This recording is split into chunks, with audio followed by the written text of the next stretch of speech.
오늘은 종료주일입니다. 종료주일은 사순절 6번째 주일, 그리고 부활절 전주일을 말합니다.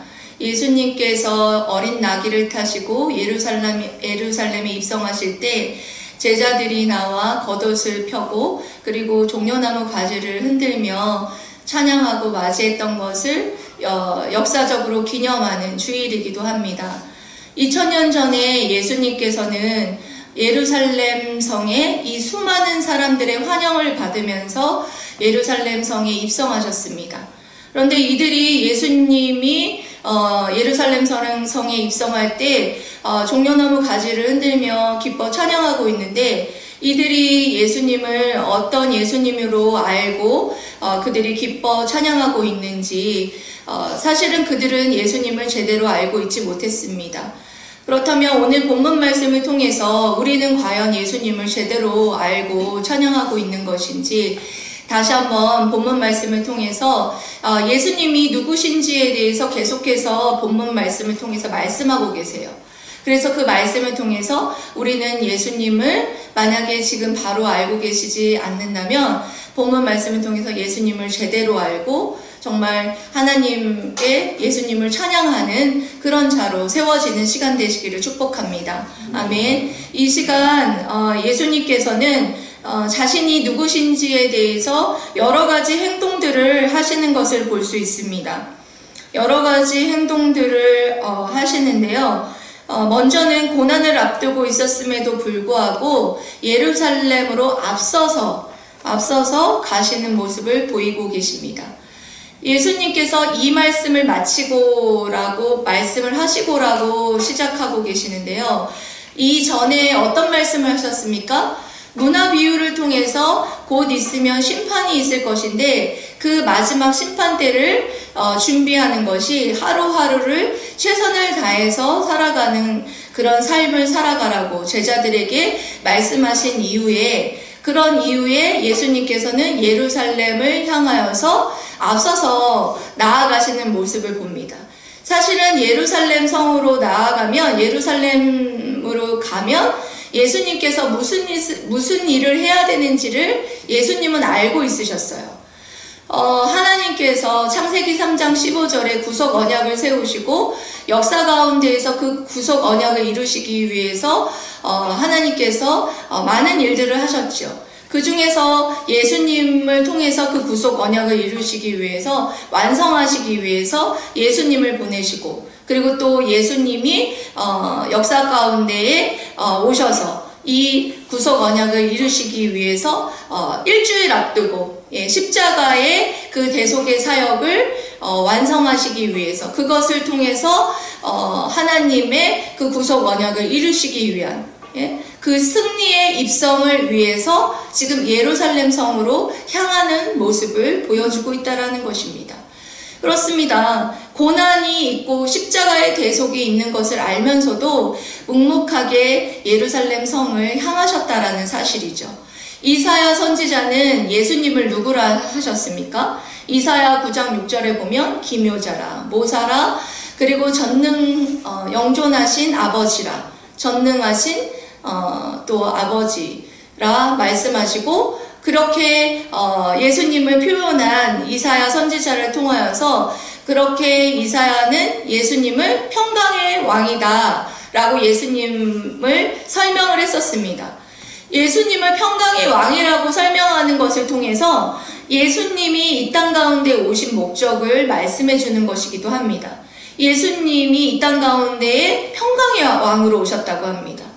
이 평강이라는 뜻은 뭐냐면 하나님과 인간이 원수된 인간과 화목해 하기 위해서, 원수된 인간과 하나님이 죄로 인하여서 원수되었던 그 막힌 담을 화목해 하시기 위해서 어떤 사역을 통해서요? 십자가의 사역을 위해서, 십자가의 사역을 통해서 화목을 이루시기 위해서 오신 평강의 왕이라는 사실에 대해서 설명하고 있었다는 것이죠. 누구나 고난이라는 것을 앞두고 있다면 움츠러들기 마련입니다. 그렇지 않습니까?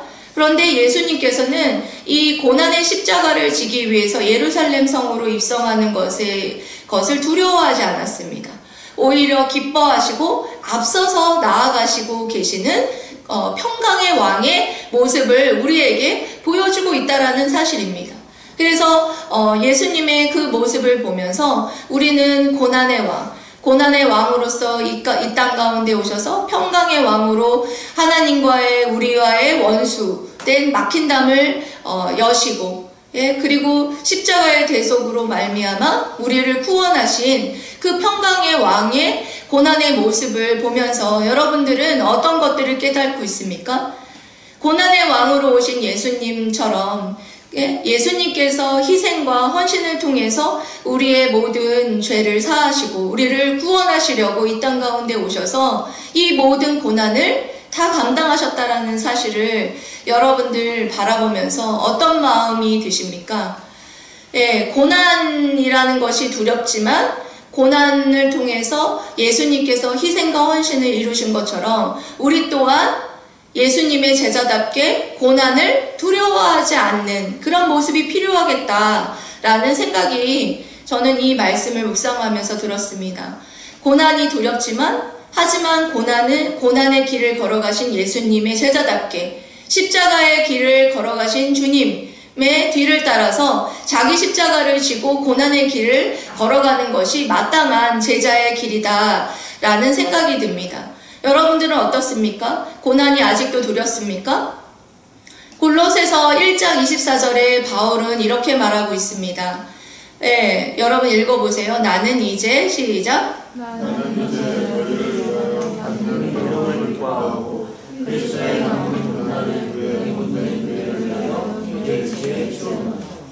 그렇습니다. 사도 바울은 괴로움을 기뻐하고 너희를 위하여 받는 괴로움, 복음을 전하면서 여러 가지 수많은 괴로움을 당하면서도 그 고난과 괴로움을 오히려 뭐 하고 있다는 겁니까? 기뻐하고 그리스도의 남은 고난을 그의 몸된 교회를 위해서, 어떤 것을 위해서요? 몸된 교회를 위해서 내 육체의 채우기를 원하노라 라는 고백을 하고 있는 것입니다. 그렇습니다. 사도 바울은 이제 회심한 이후에 정말 복음을 전하는 삶을 살아갔고, 그리고 복음을 전하면서 받는 그 고난을 기뻐했고, 그리고 그 남은 육체의 그리스도의 남은 고난을 자신이 그리스도의 몸된 교회를 세우는 데에 채우기를 원한다라는 그런 결단을 하는 사도 바울의 모습을 보여주고 있습니다. 여러분들, 이 사도 바울의 고백이 사실 여러분들의 고백이 되기를 원합니다. 여러분들이 진정 그리스도를 따르는 데 있어서, 복음을 전하는 데 있어서, 그리고 몸된 교회를 세우는 데 있어서 여러분들은 분명한 건 고난이 따라온다는 거예요. 그리스도를 따라가는 제자들의 삶은 여러분들 좋은 것만 있는 것이 아니에요.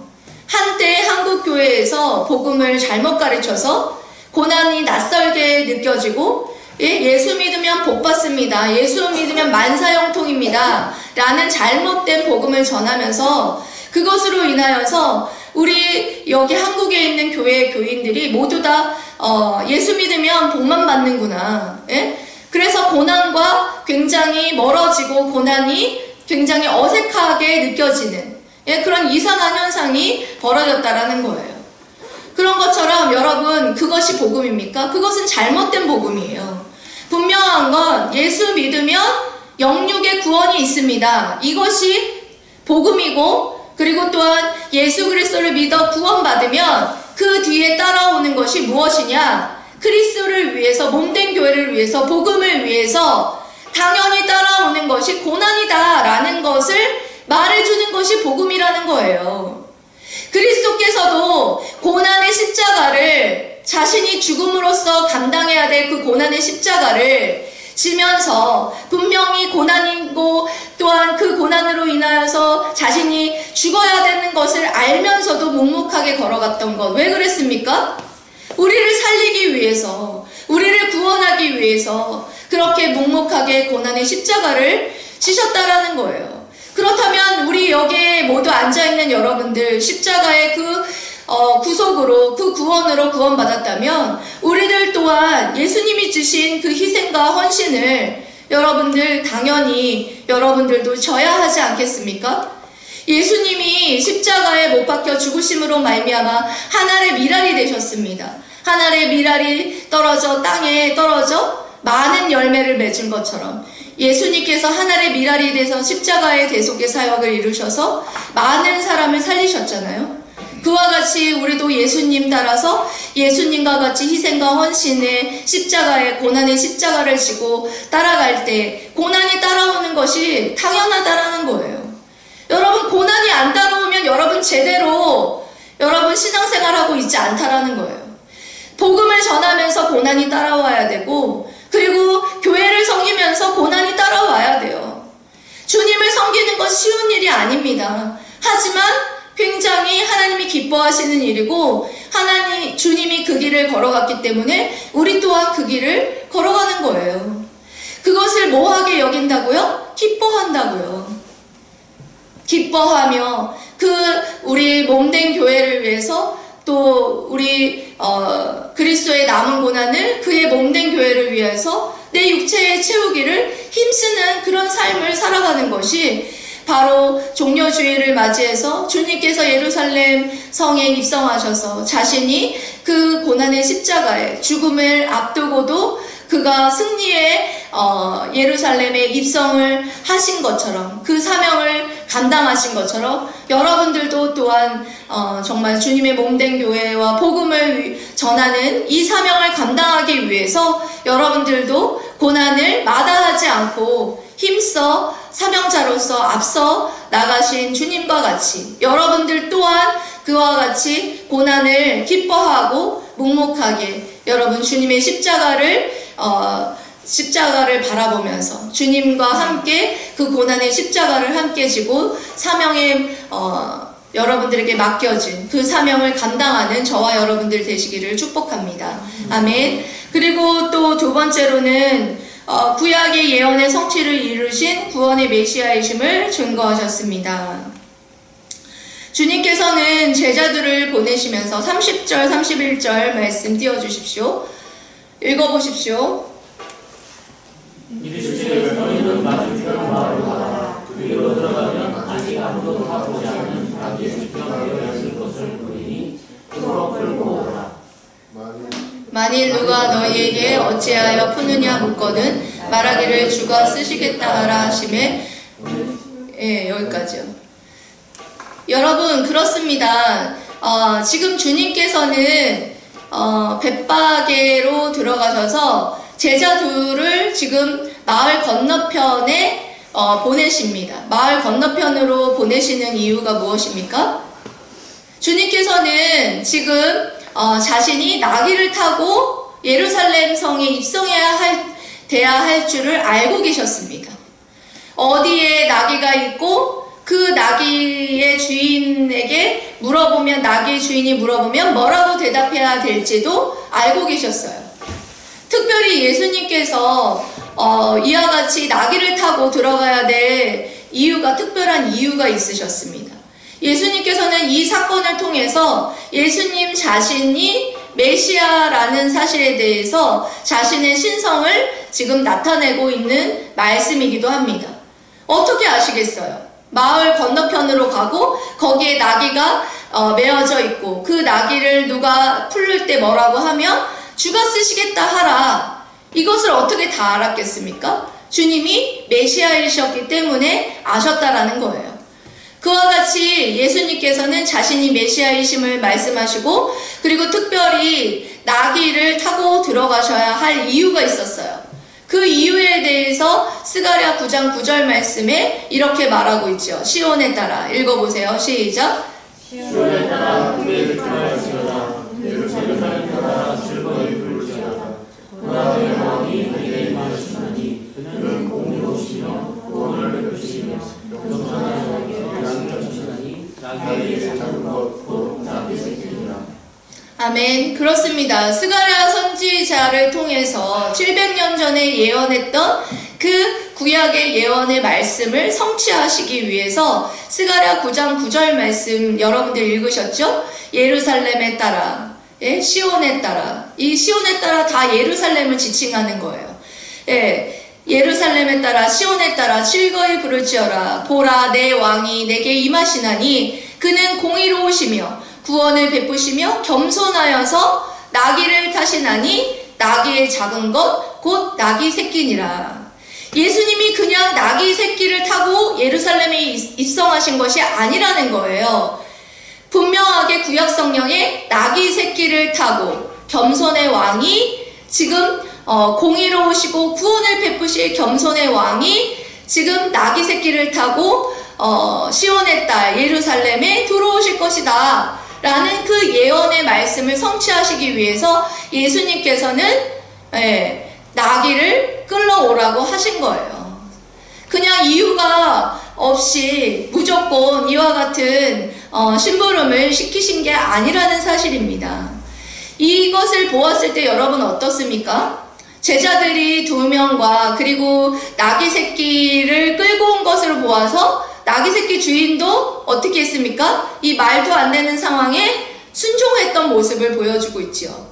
여러분 그렇습니다. 이 제자들 도둑으로 딱 몰리기 쉬운 상황이죠. 누군가가 말도 안 해놓고 만약에 누가 서연이가 가지고 있는 물건을 누가 와가지고 가지고 가면서 이걸로 주가 쓰시겠다 하면은 서연이 어떨 것 같아요? 황당하겠죠. 그리고 그런 심부름을 시킨다면 어떠겠어요? 말도 안 되는 소리라고 하면서 순종하고 싶지 않은 마음이 들 거예요. 그런데 이 제자 둘은 이 주님의 말에 순종했다라는 사실이에요. 그리고 또한 이 나귀 새끼 주인 또한 그냥 끌고 온 것으로 보아서 주님의 이 말도 안 되는 것 같은 이런 상황에 순종하였던 그런 모습을 보여주고 있다는 사실이에요. 그렇습니다. 순종이라는 것은 이와 같은 거예요. 우리가 이해할 수 있는 상황 속에서 순종하는 것은 아무나 할 수 있는 일이에요. 하지만 이해할 수 없는 상황 가운데 도둑이라고 딱 몰리기 좋은 그런 상황 속에서도 주님이 말씀하시면 순종하고 주님이 하라 하면 하고 가라 하면 가고 멈추라 하면 멈추고 이런 순종을 보일 수 있어야 된다는 거예요. 여러분들 어떻습니까? 이 제자들과 제자 둘의 모습과 나귀 새끼의 주인과 같은 그런 모습이 여러분들에게 있습니까? 여러분들이 나의 왕, 나의 구세주, 주님이 나의 왕이십니다. 나의 구세주이십니다. 이런 믿음을 여러분 가지고 있는 분들도 있고 그렇지 않은 분들도 있을 거예요. 만약에 나의 왕, 나의 구세주라고 여러분들 그런 믿음으로 여러분들이 왕으로서 여러분들을 주님을 구세주로 영접하셨다면 여러분들 어떠해야 합니까? 이렇게 주님께서 그렇게 하라. 저 마을 건너편으로 가서 내가 분부하는 무엇을 가지고 오라. 그렇게 여러분들에게 명령한다면 어떻게 할 수 있어야 됩니까? 분명한 건 여러분들이 순종할 수 있는 믿음이 있어야 된다는 거예요. 여러분 큰 믿음 작은 믿음 하죠? 큰 믿음은 행동하는 믿음이에요. 행동하지 않는 믿음은 큰 믿음이라고 할 수가 없습니다. 분명한 건 믿음이 있으면 행한다는 거예요. 순종한다는 겁니다. 여러분 그렇습니다. 이 제자들과 이 나귀 새끼 주인은 그와 같이 정말 주님의 그 말씀에 순종하고 자신의 믿음을 내어 보이는 모습을 보여주고 있다는 거예요. 여러분들에게 맡겨진 달란트와 정말 은사들이 무엇입니까? 이 나귀 새끼 주인은 자신에게 있는 나귀 새끼를 드렸어요. 제자들은 말도 안 되는 그런 순간에 하나님 앞에 순종했어요. 여러분에게 주어진 달란트는 무엇입니까? 하나님께서는 지금 예수님의 이 모습을 통하여서 여러분들에게 주신 달란트, 주신 시간과 물질과 그리고 몸, 이 모든 것들을 주님을 위해서 헌신하라 이렇게 말씀하시면 여러분들의 상황이 그럴 상황이 아니더라도 죽어 쓰시겠다 하면 어떻게 할 수 있어야 합니까? 순종하고 아멘으로 영광 돌리는 것이 바로 하나님께서 기뻐하시는 모습이고 또한 주님도 그 길을 걸어갔고 주님의 제자들도 그와 같은 길을 걸어갔던 모습처럼 여기 있는 우리 모두도 어떻게 할 줄 알아야 됩니까? 주님이 마땅히 제게 주신 것, 여러분, 우리에게 준 거 우리 게 아닙니다, 여러분. 분명히 아셔야 됩니다. 여러분에게 주신 것 여러분 것입니까? 여러분 것이 아니에요. 여러분에게 청지기로 맡겨주신 거예요. 시간도, 몸도, 물질도, 여러분에게 주신 달란트도 모두 여러분 것이 아니라 하나님이 주어주신 거예요. 이 모든 것들을 여러분 거라고 소유를 주장한다면 여러분들은 청지기의 삶을 살고 있지 못하다라는 사실이에요. 여러분들에게 주어진 삶도 여러분 것이 아니고 여러분에게 주어진 물질도 여러분 것이 아닙니다. 여러분에게 주어진 은사도 여러분 것이 아니에요. 그러면 어떻게 하실 수 있어야 됩니까?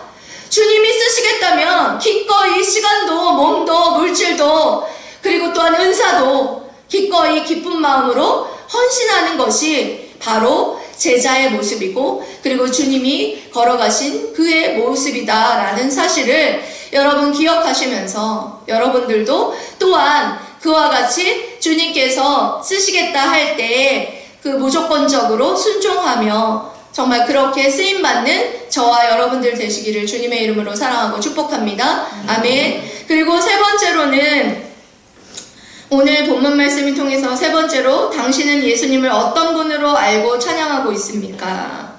라고 말합니다. 제자들은 나귀에 자기들의 겉옷을 걸쳐서 안장을 만들고 그리고 거기에 예수님을 태우고 그리고 가실 때에 그들이 자기의 겉옷을 길에다가 또 펼쳤어요.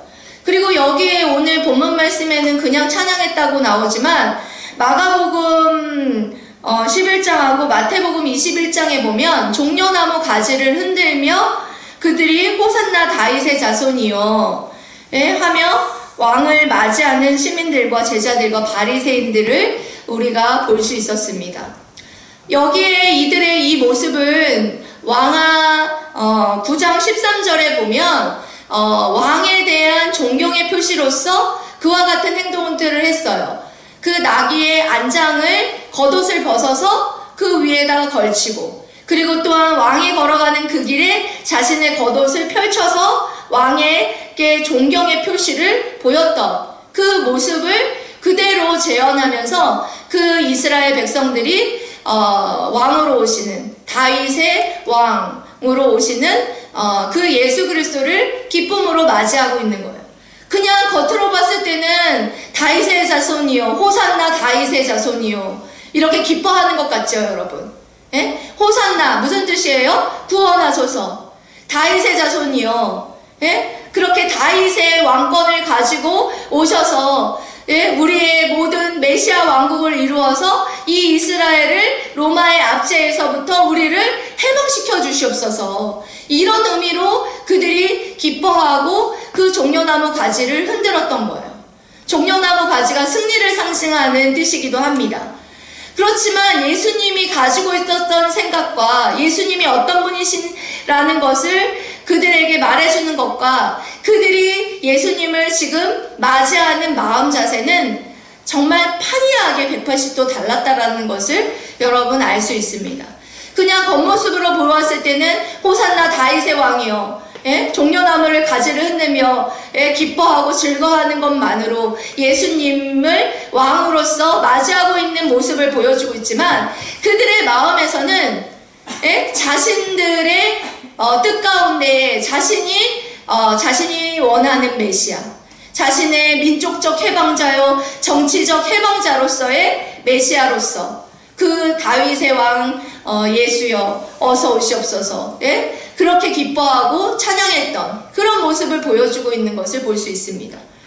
그렇습니다. 그들은 진정한 나의 왕, 평강의 왕, 공의로우신 왕, 나를 죄와 사망 가운데서 구원하실 왕으로서 구원하실 구세주로서 그를 맞이하고 기뻐하고 있는 것이 아니었다라는 모습을 볼 수 있다라는 거예요.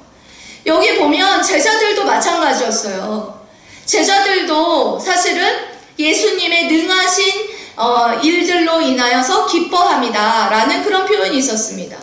그러니까 제자들조차도 예수님이 자신들을 죄와 사망 가운데서 구원하여 주실 그 구세주로서 그 공의로우신 왕, 겸손의 왕으로서 나를 구원하실 왕으로서 기뻐하고 했던 것이 아니었다라는 사실이에요. 분명한 건. 뭐 때문에 기뻐했을까요? 제자들은 예수님의 그 능하신 행동들, 갈릴리와 여리고와 벳바게와 베다니 모든 그런 지역에서 예수님께서 행하신 이적과 표적, 죽은 자를 살리시고 그리고 병든 자를 고치시고 귀신 들린 자를 치유하시고 이런 능하신 표적과 이적을 보면서 그런 모습을 보면서 그 능하신 행동으로 인하여서 기뻐하고 즐거워했다라는 것을 볼 수 있습니다. 요한복음에서도 그렇게 말씀이 기록이 되어 있어요. 요한복음에도 어떻게 되었습니까? 예수님의 제자들 그들조차도 예수님이 영광을 얻고 나서야 주님이 자신을 죄와 사망 가운데에서 구원하실 구세주로 알았다라는 말씀이 기록이 되어 있습니다. 그와 같았어요. 제자들도 예수님이 영광을 얻기 전까지 십자가의 모든 사역을 마치시고 부활하시기 이전까지 예수님이 그와 같은 우리를 구원하실 구세주, 공의의 왕이시고 겸손의 왕으로 오신 우리를 구원하실 구세주로 알지 못한 채 그들을 주님을 뭐 하고 있었습니까? 찬양하고 기뻐하고 있었던 모습을 보여주고 있다는 거예요. 여러분들 어떻습니까? 여러분들 또한 여러분들이 지금 정말 주님을 나의 왕, 나의 구세주, 나를 죄와 사망 가운데에서 십자가에서 구원해 주신 정말 구원의 만왕의 왕이신 예수 그리스도로 알고 제대로 알고 여러분들 찬양하고 기뻐하고 있습니까? 여러분들이 원하는 기도 제목이 이루어지지 아니하였고 여러분들이 원하는 비전이 이루어지지 않는다고 해서 여러분들이 불평불만하고 있다면 여전히 여러분들은 예수님을 알라딘의 요술램프에 있는 지니 정도로 요정의 요정 나오죠? 지니 정도로 아는 정도로 여러분 예수님을 알고 있는 거예요. 이스라엘 백성들도 그랬어요. 이스라엘 백성들도 마찬가지로 그들이 이스라엘의 왕으로 오셨지만 구원의 왕으로 겸손의 왕으로 오셨지만 예수님을 정치적인 메시아여 민족의 해방자로 잘못 알고 그들을 예수님을 기뻐하였던 모습을 통해서 그들은 예수님을 제대로 알고 있지 못했던 모습입니다. 여러분들 또한 그렇게 계속해서 주님께서 정말 여러분들을 죄와 사망 가운데에서 구원하여 주실 구세주 되신 예수 그리스도로 이 땅 가운데 오셨는데도 불구하고 여러분들의 삶 가운데에서 여러분들의 꿈이 이루어지지 않고 여러분들의 기도 제목이 이루어지지 않는다고 여러분들 불평불만하고 계신다면 여전히 여러분들은 예수님을 잘못 알고 계신다라는 사실을 여러분 기억하십시오. 분명한 건 예수님이 그와 같이 알라딘의 요술램프와 같은 그런 여러분들의 소원과 여러분들의 기도 제목을 들어주려고 오신 분이 아니라는 거예요. 그거보다도 더 깊은 차원의 근본적인 차원의 문제를 여러분들을 해결시켜 주시고자 이 땅 가운데 오실 예수 그리스도이셨다는 사실을 여러분 믿으십니까? 그렇다면 여러분 예수 그리스도를 제대로 알고 여러분들 찬양하고 기뻐해야죠. 여러분 이제는 우리에게 더 이상 바랄 축복이 없습니다. 시편 32편 1절 말씀에 이렇게 말씀하고 있죠. 여러분들 읽어보세요. 시작. 허물의 사함을 받고 자신의 죄가 가려지는 자는 복이 있도다. 네, 허물의 사함을 받고 자신의 죄가 가려진 자는 복이 있도다. 예수 그리스도로 말미암아 허물의 사함을 받고 자신의 죄가 가려진 자는 가장 인생에 있어서 최고의 축복을 받은 자들이에요. 그렇기 때문에 더 이상의 축복과 더 이상의 바랄 것이 없어요. 여러분들이 죄와 사망 가운데 여러분들을 구출하여 주신 구세주를 여러분들이 만났다면 여러분들은 더 이상 여러분들의 기도 제목이 이루어지지 않았다고 여러분들이 원하는 비전이 이루어지지 않았다고 불평불만할 필요가 없다는 거예요. 이 가장 근본적인 여러분들이 죄와 사망 가운데에 죽어 심판받아 마땅할 우리들을 예수님께서 그곳에서 건져주셔서 우리의 허물을 우리의 죄를 사하시고 그 모든 죄가 사함받았다는 이 축복이 얼마나 큰 축복인지를 안다면 그리고 십자가에 못 박혀 죽으시고 3일 만에 부활하신 예수 그리스도의 그 부활에 모든 대속의 은혜와 십자가의 그 놀라운 사랑과 그리고 또한 부활의 그 능력이 여러분들을 위한 구원이고 여러분들을 위한 복음이라면, 복음이라는 사실을 믿는다면 여러분들은 더 이상 예수님을 그와 같이 알라딘의 요술램프의 지니와 같은 정도로 알고 찬양하지는 않을 것이라는 것입니다. 여러분들이 예수님을 제대로 나의 죄와 사망 가운데에서 심판받아 마땅한 나를 구원하여 주시고 나를 구속해 주신 그 놀라운 하나님의 은혜와 사랑을 제대로 안다면 여러분들은 정말 하나님을 기뻐하고 찬양하고 기뻐 뛰며 어쩔 줄을 몰라 할 거예요. 여러분들 아시잖아요. 안진뱅이를 고친 베드로가 안진뱅이를 고쳤잖아요. 그쵸? 안진뱅이를 고쳤을 때 안진뱅이가 일어나서 성전으로 뛰어들어가서 뭐라고 했습니까? 기뻐 뛰면서 춤을 추면서 찬양했잖아요. 왜 그랬어요? 예? 그가 고침받았지만 예수 그리스도를 진정으로 만났기 때문에 기뻐하고 춤을 췄던 거예요.